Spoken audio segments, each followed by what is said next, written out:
Hi, welcome back to the channel. Please remember that while I did work as a dealership master technician for 17 years, I'm currently in no way whatsoever affiliated with any automotive manufacturer. All opinions expressed are my own, and any and all trademarks are the property of their respective owners. Today, I'm going to show you how to remove and replace the transmission assembly on a 2010 Toyota Tundra. Disconnect the battery negative terminal using a 10mm socket and just get it out of the way. Make sure it can't contact back while we're working on the vehicle. Remove the 10mm bolt right down there that holds the dipstick tube to the side of the engine.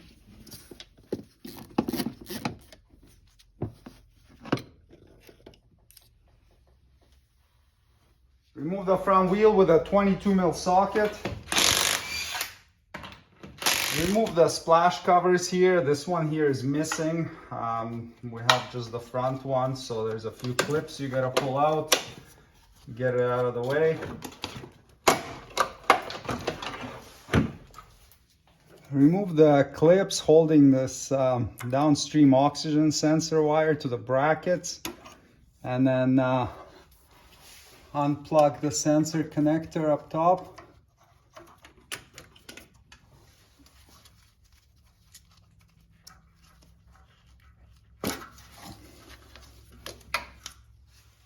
Unplug the front oxygen sensor connector right there.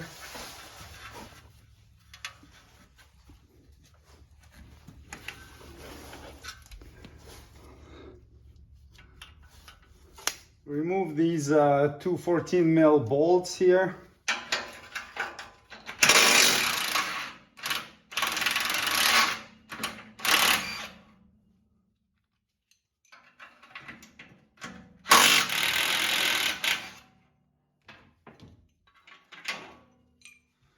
Remove these three 14mm head nuts right there, holding the pipe to the manifold. Now you can get the pipe out.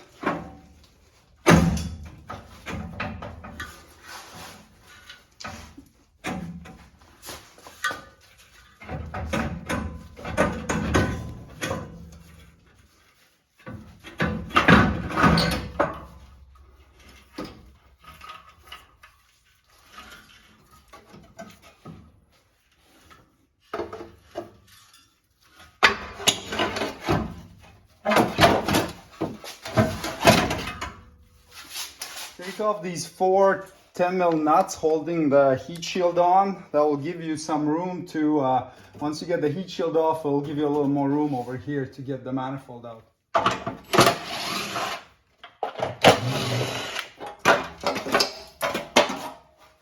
And pop some of these clips out for access. I'll just give you a little bit more room to get to things.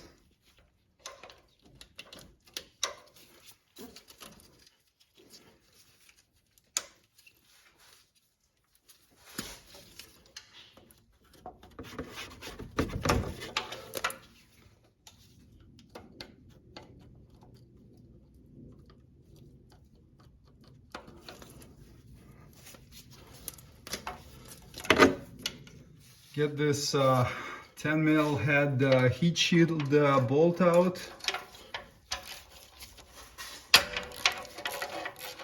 Get these other two heat shield bolts out.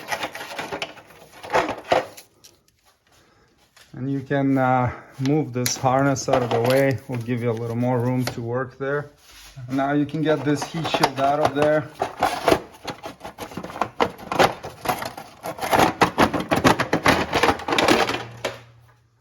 Take out these two 10mm. They're usually nuts, but this one has bolts for the air injection pipe.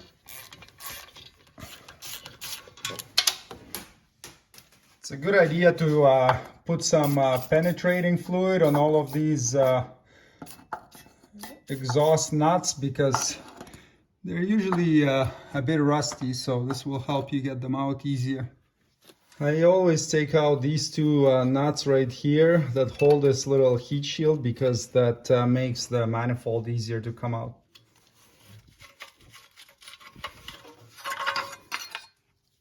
This is the setup I use to get every single nut out on passenger side exhaust manifold.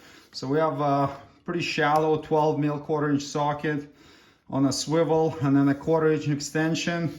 I use a 1/4 inch because it can get into like the really tight places. And then I have an adapter for 3/8 and another 3/8 extension and just a 3/8 ratchet. And I'm able to get every nut out that way. You have to be pretty careful. Don't round them off because once you round them off, you're in for some struggle after that. Really, the only two challenging ones are the two top front nuts. Like this one is, it's not terrible, but the one next to it, the one to the rear of it is pretty hard to get on, but with the setup you should be able to get it. Make sure your socket isn't so shallow that it doesn't clear over the stud, because then you will not grab the nut fully and it will potentially round it off. So the other tricky nut is that one located right there. The top one second from the front, and we can get it out using the same method.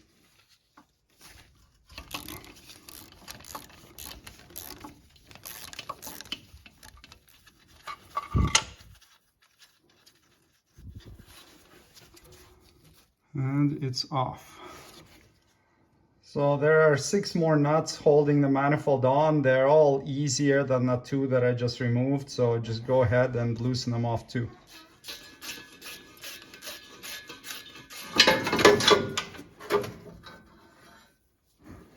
Now that all the nuts are out, you can get the manifold out. It's a pretty tight squeeze.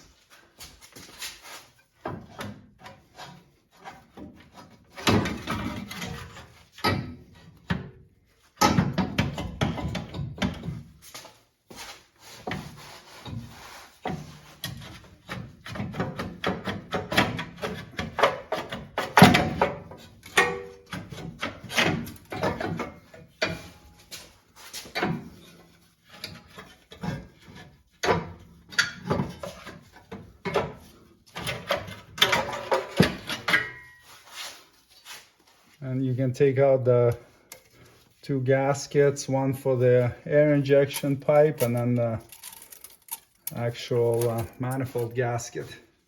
Now remove these 3 10mm head bolts holding the heat shield on.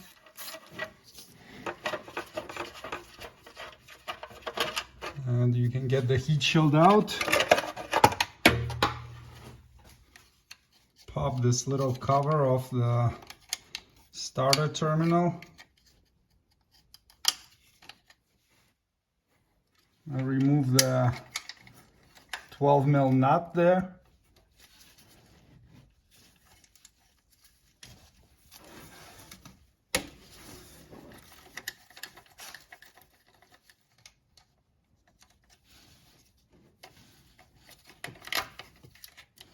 And then unplug that single wire connector. The tab is very conveniently located on the back side, but it's not too bad to take off.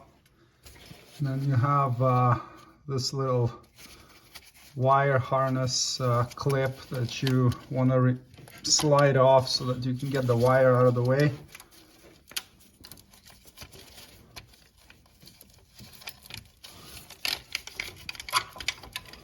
Take off this 12mm bolt that's holding the transmission oil cooler pipes on, or the coolant pipes for the transmission oil cooler, and this will give us access to the top 14mm starter bolt here. Otherwise you won't be able to get it out easily. And then loosen the 2 starter bolts.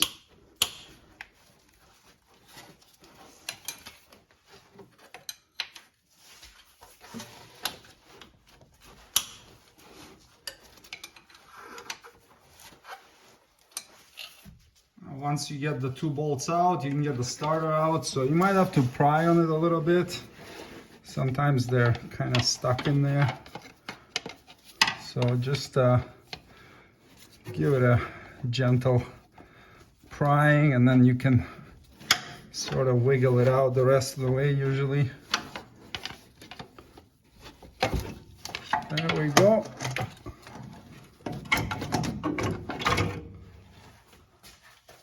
Now clean the mating surface on the cylinder head. I use just a sharp, straight razor blade to clean off all the hardened deposits, and then you can use like a Scotch-Brite pad afterwards and just smooth it all out. So don't use a grinder or a power wheel, because that can damage the aluminum and create a gouge in it, and then that's not going to seal and you're going to have an exhaust leak. So clean it until it's really nice and smooth to the touch and there's no crust or gunk left on there. The manifold itself, it's made of steel, so you're definitely safer to use a grinder on it. Just don't use like a really hard sandpaper wheel, because it can also eat away at it. But you can definitely clean it with a grinder or like a wire wheel, as long as you don't go crazy on it. Remove these two 12mm head bolts holding this little protective heat shield on.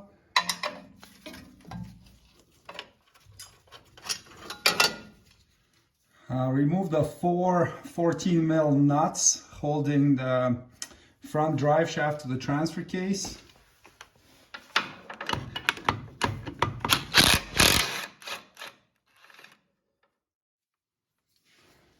There's also a little washer behind each of the nuts, so just take those out right now so you don't forget and lose them later. Now once you remove the four rear ones, remove the four front nuts.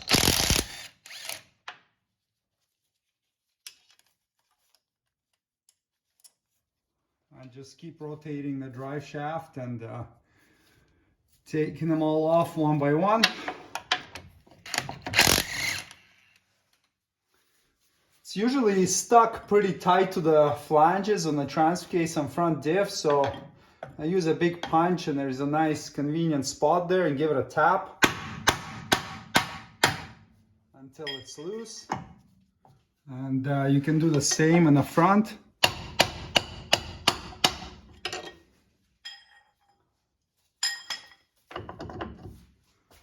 Now you can push the front of the drive shaft back, and it's gonna compress it here in the sliding portion of it. And you can get it up and over there.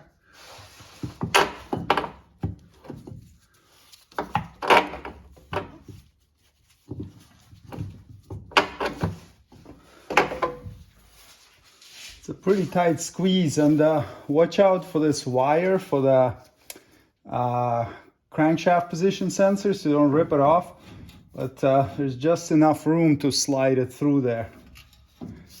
And then you can take it out.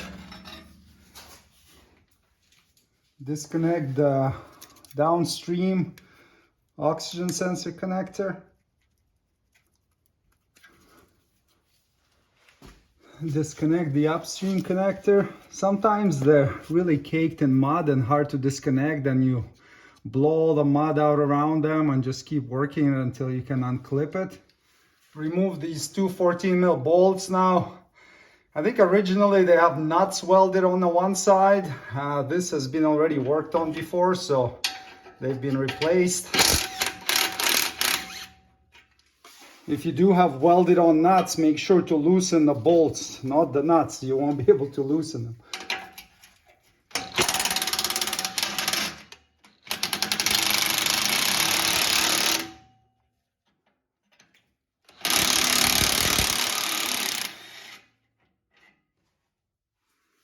To get this hanger off, it really helps to put some silicone lubricant or something similar on the hanger. That will help this rubber part slide off.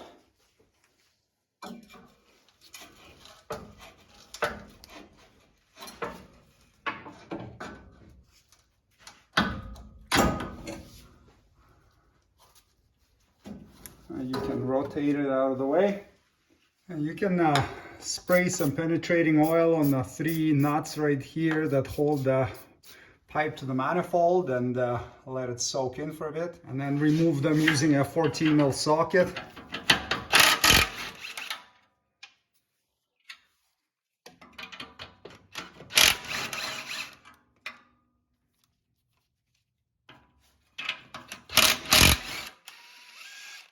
Hold the pipe so it doesn't hit you on the head.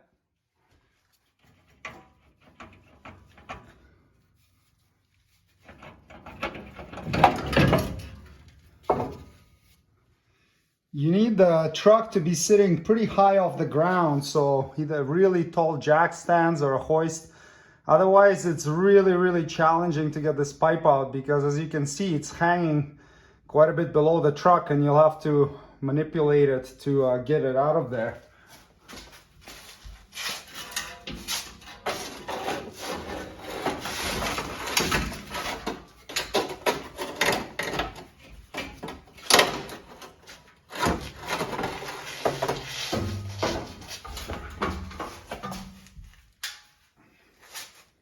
You'll need to put the transmission in neutral, otherwise you won't be able to turn the rear drive shaft to unbolt it.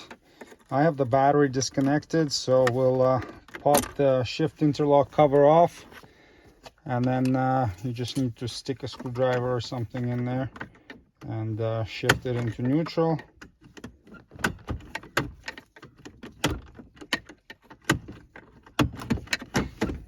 Okay, hard to do it with one hand while holding the camera with the other. And make sure you don't do this with a truck on the ground, because it's gonna roll away from you. So either have the wheels chalked, or in my case, the truck is in the air already. Remove the 2 12 mil head bolts to get this cover off for better access.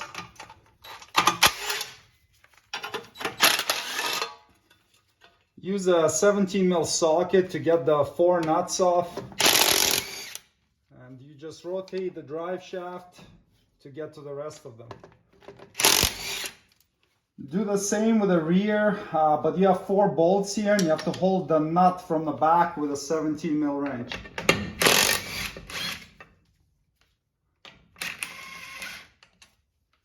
It will usually be stuck at the flanges here. You can just use a pry bar and press between the end of the shaft and the flange. Make sure you don't stick it in too far and hit the grease nipple with it, or the rubber boot there.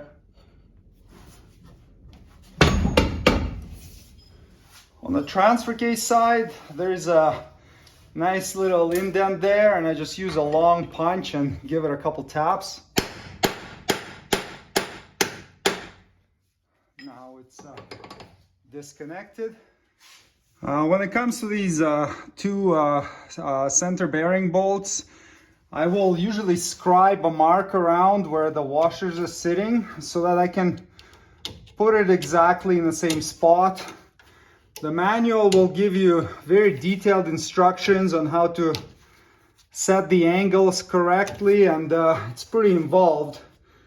But if you don't have any problems and this drive shaft hasn't been removed before, it's safe to assume that it's in the correct position. So when you reinstall it, just line up the washers to those same scribe marks and you're good to go.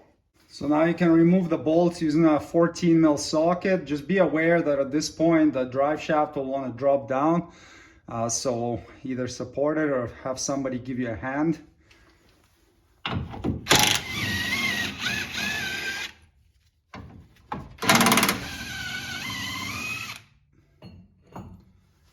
Be aware that some of them have a washer in between the flanges here from factory. So if you do have washers there, don't lose them. You'll need to reinstall them back to get the proper drive shaft angle. And now you can get it out of the vehicle, and just don't let this slip yoke overextend too much so it doesn't pull the boot off one side.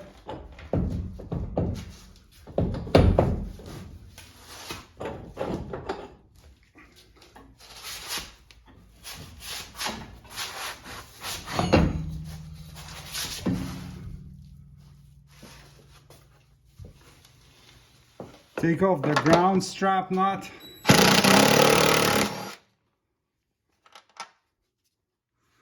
And then the shifter nut.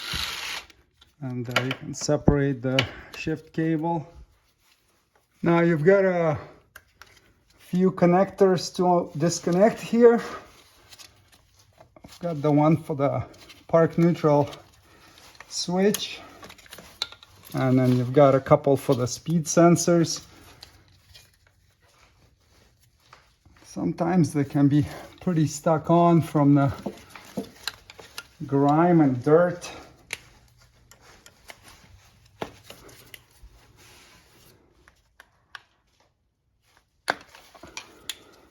And then you've got a few clips here.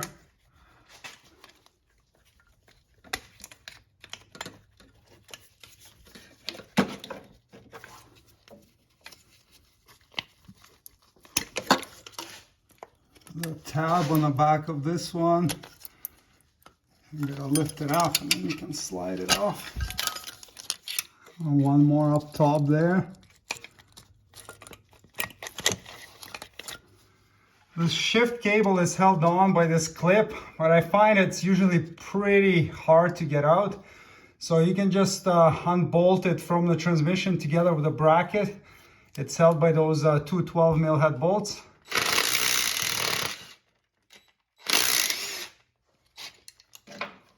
There's this protective shield around the transfer case. You can take it off if you want, or you can leave it on to keep the shift motor protected when you're removing it.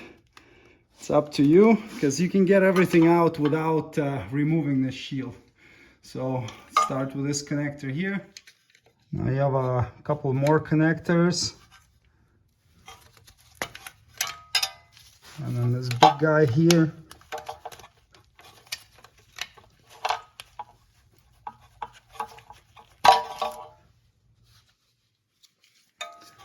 This clip, harness clip, and then this vent hose.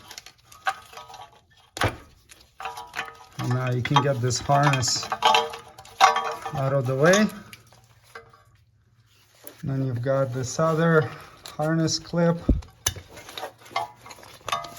and this one more vent hose right here. And one harness clip back there.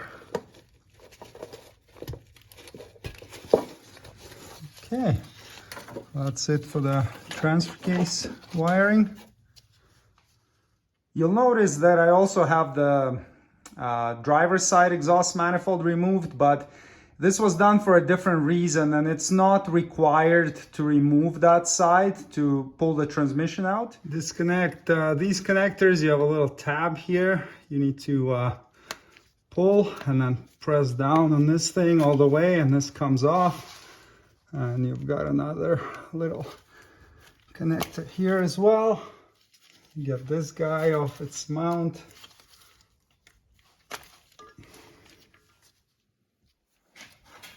You've got a clip right there.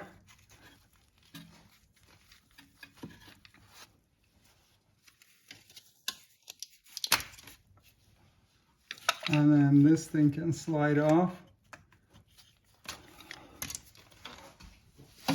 One more clip up top. And then this one.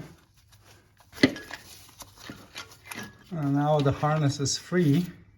And there's the last clip way up there above the transmission. So that one's disconnected as well.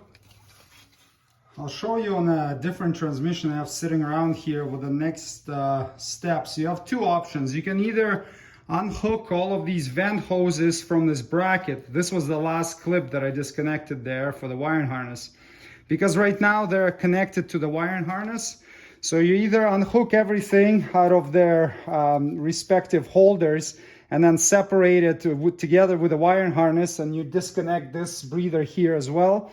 Or you can just pull out these two hoses out of the harness, pop a couple clips off, and then you can leave all the vents attached to the transmission. It's up to you. I'm gonna leave the vents attached to the transmission and I'll just disconnect them from the wiring harness.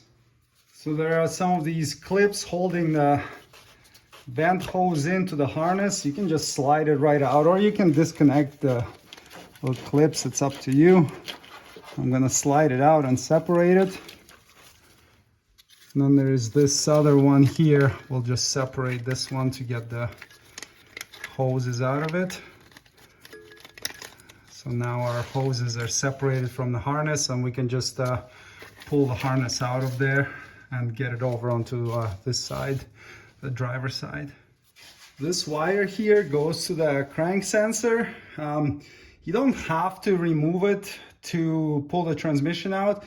If you do remove it, it'll give you a little more room and a little bit more space. You're not gonna, be working around it. I'm also pulling the engine out of this truck, so I am going to remove that harness with a crank sensor connector. But if you don't want to, you can skip this step.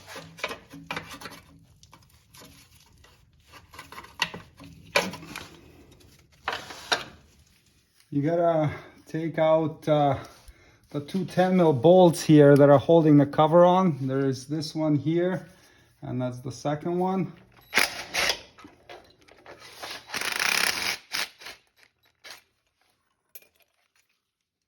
It's really difficult to unplug the crank sensor without removing it, so I'm gonna remove it by loosening that 10mm head bolt right there, and then after we take it out, we can unplug it.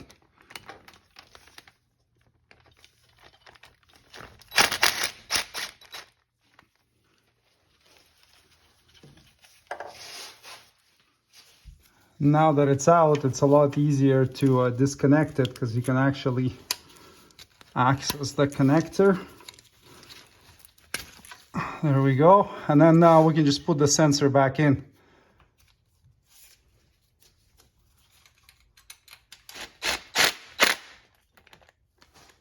Open the rad cap to drain the coolant. Make sure the engine is cold so you don't get burnt. Drain the radiator into a container.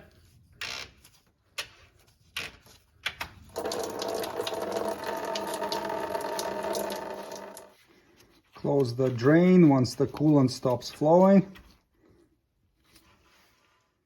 Install a 5/16 of an inch diameter hose on the drain nipple located on the side of the engine block on the passenger side.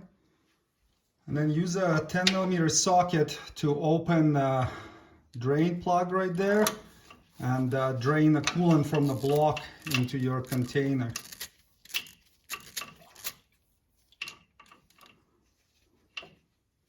When the coolant stops flowing, close the drain port and tighten it up nice and snug. And remove the drain hose.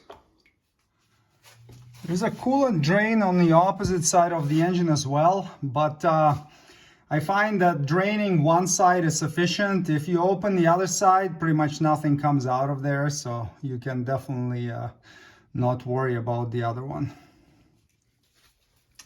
Remove the clamps from the coolant hoses for the transmission oil cooler.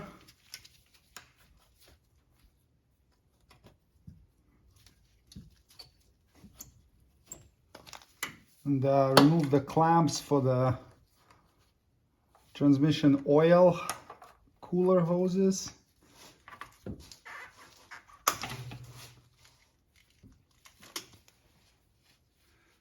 These hoses are usually stuck on pretty good, so you can use a tool like this. It's a pick with a rounded end to loosen them off, because otherwise it's pretty difficult to get them going. So you want to be careful not to make a hole in the hose. You just go around to loosen it off.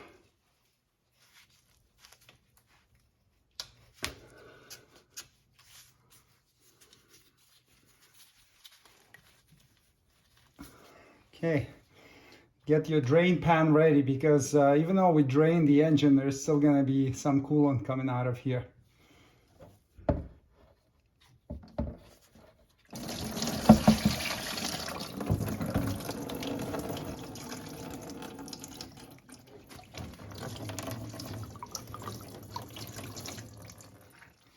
Now you can get the oil hoses off and catch the fluid that comes out of those.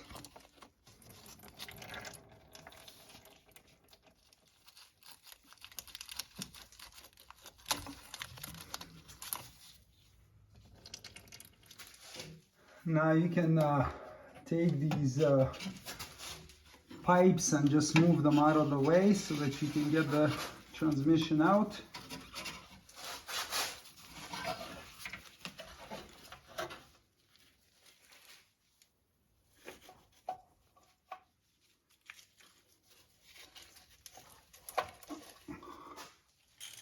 Now install a ratchet with a 22 mil socket onto the crankshaft bolt. Remove the little plastic insert where the starter used to sit. Take it out. Remember which way it goes in so that you're not struggling afterwards. Now rotate the crankshaft until you see one of the bolts that hold the torque converter to the flex plate. Now with one hand, hold the crankshaft and then use another breaker bar with your left hand, or if you have a helper, of course it's easier. I'm working by myself. And then use a 17 mil socket and loosen bolts holding the flex plate to the torque converter.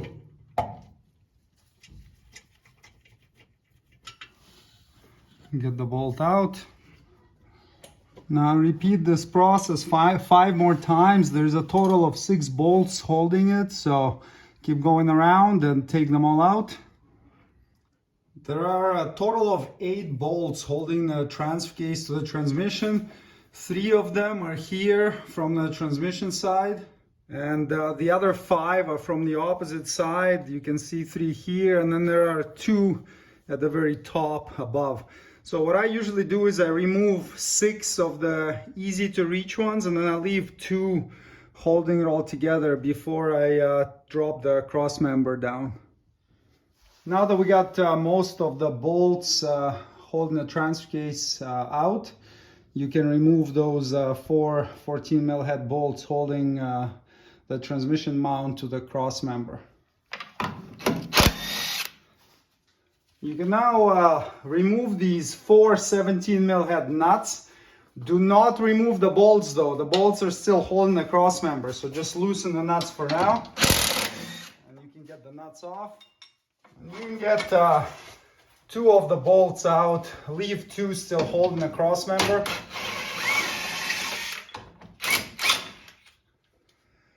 Now you want to set up your transmission jack under the transmission and lift everything off the cross member a little bit to take the pressure off of it. There are a couple ways of doing this. You could also use like an axle stand under the transmission and then use your jack to take the transfer case out. But because the transfer case only weighs about 100 pounds, me and my buddy will hand bomb it out of here.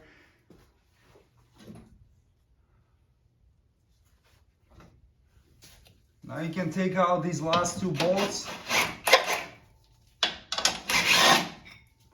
Usually this subframe or cross member, it's stuck in there pretty good, so it probably won't fall out on its own.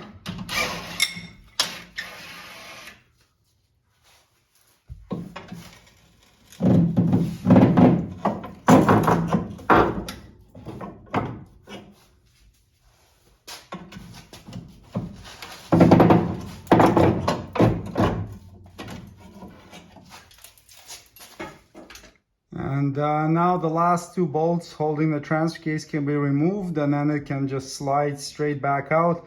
It's got a couple dowels there too, alignment dowels, and it's got the shaft going through, so you'll need to separate the 2 halves and just slide it back about an inch or so until it comes off.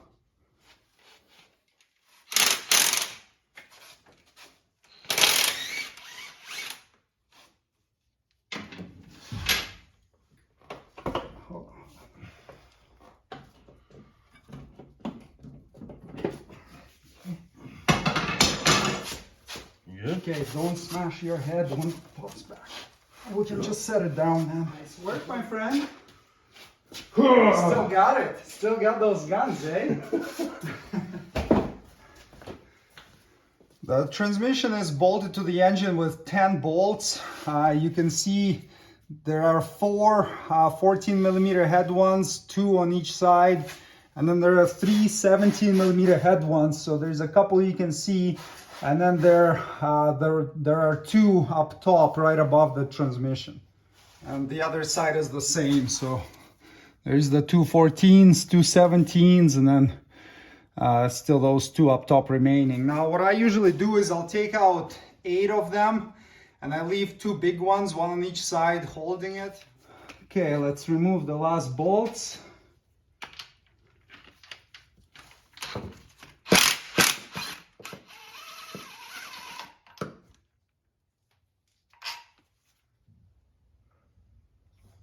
And then we gotta tilt it a bit down.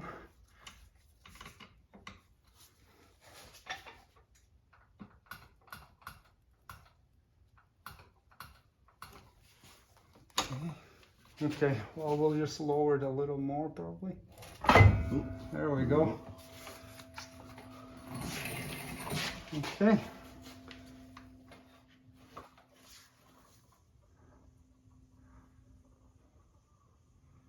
Beautiful. It's like we've done this before. So grab your replacement transmission, and few things to note. When you're lifting it up, make sure it's the torque converter side is, you know, tilted up slightly so the torque converter doesn't fall out. And also you want to make sure that the torque converter is fully installed. So grab a straight edge across it, and then you can measure to one of the lugs that bolt to the flex plate. So you should have about 1/2 inch. So between the straight edge and the lug, we have 1/2 inch there. If it's less than that, it may not be fully installed in a pump. So you'll need to kind of turn a torque converter and wiggle it and get everything lined up and installed in a pump. And also make sure that there are 2 dowels. So there's 1 dowel here and 1 dowel here. Make sure that, you know, if you have dowels in the transmission, you don't have corresponding dowels in the same spot in the engine. And same with this side, with the side of the transfer case. You don't want to have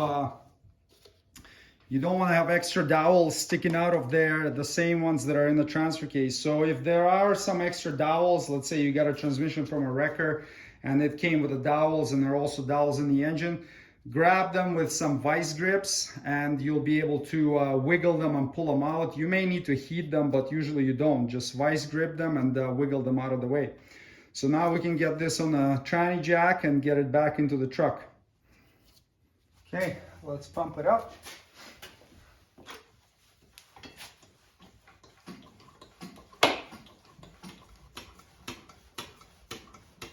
Okay, so let's bring it in closer. Yeah, now pump it up some more. Watch toe. Yeah. Watch feet. Pump it up a little more. Okay, wait there. Pretty close. There. Now it's in.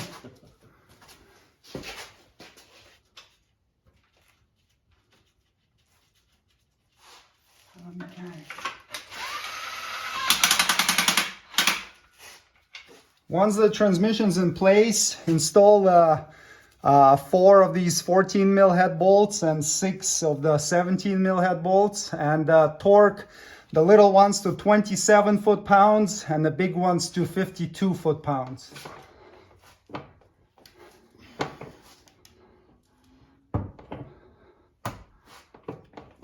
Oh. I felt that. Okay. Up. Okay. Yeah, now push it towards the transmission. There. Hold it there. Yep, I will.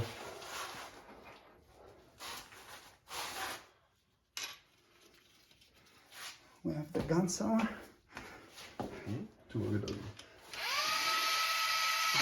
See? Okay, you can let go. You sure? Yeah, it's not gonna fall out. Okay. Reinstall the 8 bolts holding the transfer case to the transmission and tighten them to 30 foot-pounds. Now we can reinstall the cross member. It might need a little persuasion with a mallet to get it in.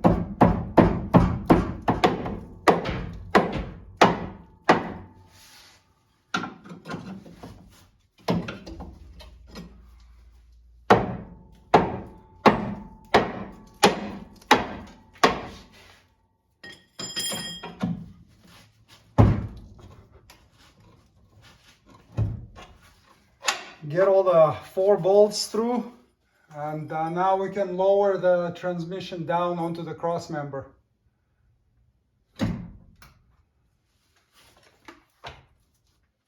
Install the 4 nuts and tighten them to 81 foot-pounds. Install the 4 bolts inside the cross member and tighten them to 12 foot-pounds. Turn the crankshaft until you see one of the bolt holes in a flex plate line up with the opening. Then you can get your hand in through one of those big holes in a flex plate and you can spin the torque converter until you line up the one of those flats on the torque converter where the bolts are supposed to bolt up with a bolt hole. So you'll just have to kind of go by feel and experiment with it a little bit until you can catch the threads with one of the bolts through the little hole that bolts through. Take a look at the 6 flex plate bolts and you'll see that one of them is different. This one has a dark color to it, and if you look at it from the side, it has a little bit of a shoulder right there, while the other bolts don't. So this dark bolt must go in first. That's the first one because it will align the flex plate to the torque converter properly with that shoulder. Don't install the other ones first. Install the dark one. Be very careful not to drop the bolt down inside the transmission bell housing. I've had an apprentice do that once years ago, and it required the removal of the transmission again to get it out of there. So once you install the bolt, you can torque it to 39 foot-pounds. And then keep going around and rotating the crank. Install the rest of the bolts, tighten them all to 39 foot-pounds.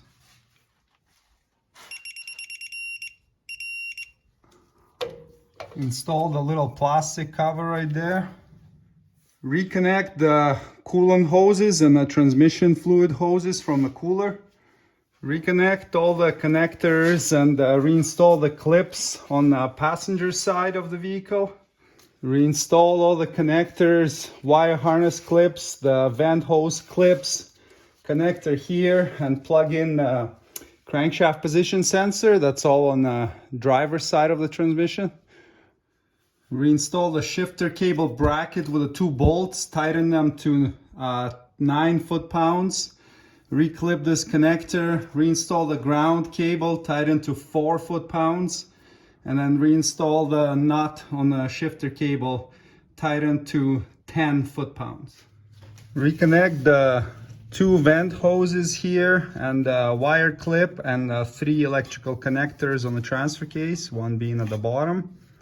Once the mating surface on the cylinder head is clean the mating surface on the exhaust manifold. Install a new exhaust manifold gasket and a new air injection pipe gasket. Reinstall the starter with the 2 bolts and tighten them to 27 foot-pounds. Reinstall the bolt holding the coolant pipes on and tighten to 12 foot-pounds. Clip in a single wire connector first and then install this main connector with a 12mm nut. Tighten it to 7 foot-pounds. Install the cover and then reconnect the wire harness clip right there at the bottom. Install the starter cover, the heat shield with 3 bolts and tighten them to 7 foot-pounds. Install the exhaust manifold with 10 nuts. Tighten the 12mm nuts to 15 foot-pounds and 2 10mm nuts to 7 foot-pounds. Install this little heat shield first with the 2 nuts and tighten to 4 foot-pounds. And then install this big heat shield for the manifold and tighten to 7 foot-pounds. Reattach the dipstick tube with a 1 bolt and tighten it to 6 foot-pounds. And reattach and reclip the harness for the power steering pump and for the front diff actuator. And reinstall the splash cover with the clips. This truck didn't have a splash cover on this side, so we'll just clip the wire harness back in.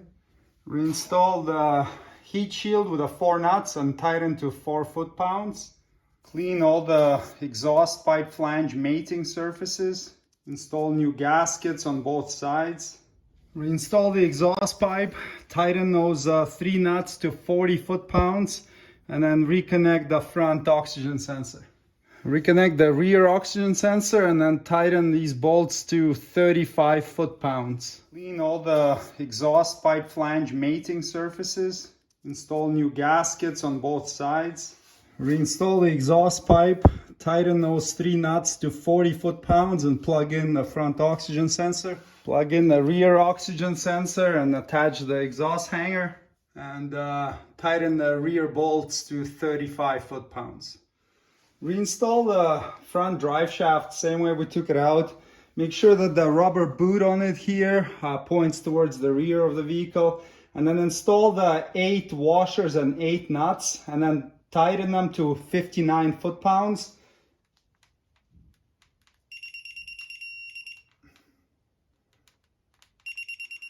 Reinstall the heat shield with the 2 bolts and tighten them to 12 foot-pounds. Reinstall the drive shaft with all the nuts and bolts. Don't tighten the center support bearing bolts yet. Tighten the 8 flange bolts and nuts to 59 foot-pounds.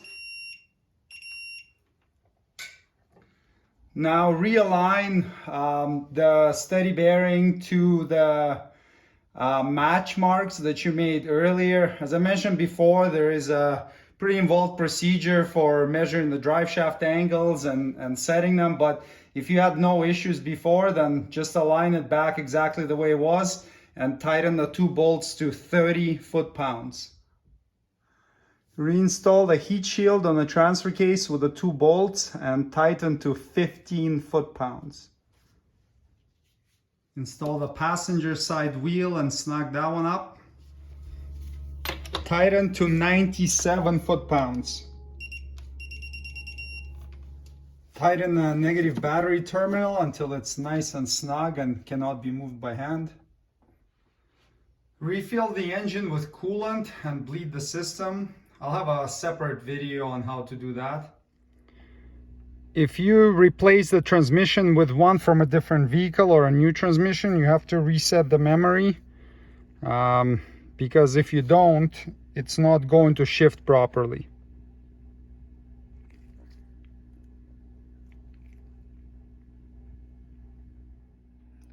After resetting the memory, check and top up transmission fluid level as needed. I'll have a separate video on how to do that. Thanks for watching. Subscribe if you'd like to see more Toyota Tundra videos. And check the links below the video for any tools or supplies you may need to complete the job shown in this tutorial. See you next time. Cheers.